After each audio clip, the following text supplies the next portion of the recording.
Hello, welcome to Recipe Cindy's channel. I'm going to do a cake with a red ribbon frosting. Let's start with the ingredients.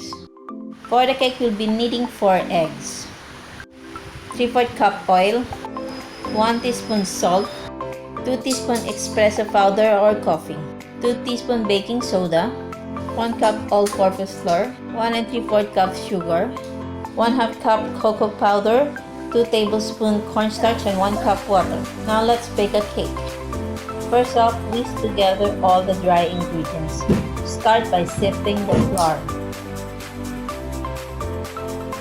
And then add the baking soda, espresso powder, cornstarch, and the cocoa powder, and then mix. Now you may add the wet ingredients: vanilla, egg, oil, and then beat until smooth. Beat until smooth and then transfer to a baking pan. But do not overmix.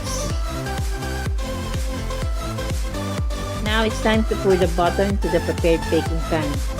As you may have seen, I have used grease paper, but you may also use parchment paper or simply grease the baking pan.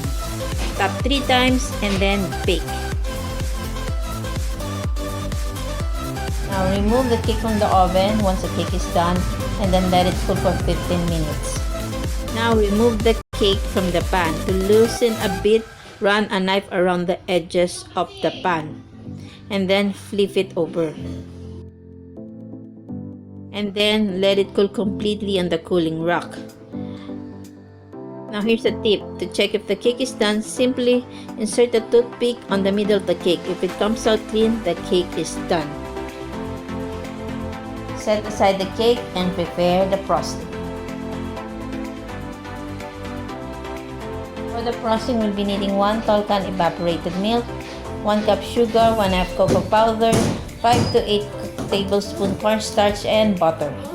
To make the frosting, simply combine all the ingredients into the pot, but do not turn on the heat yet. Except the butter. Do not add the butter. Now stir a bit and then turn on the heat. Now stir continuously. Let it cook until the sauce thickens, but make sure to cook only on low heat.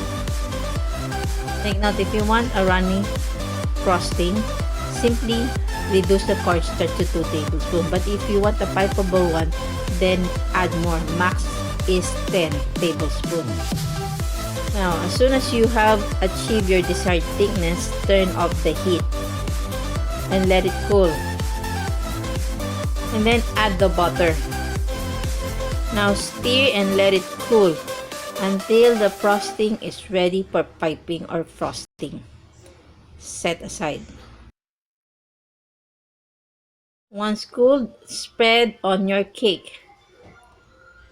Is stable and really tastes like the ones from Red Ribbon. What cocoa powder I have used? I use Bendorf's.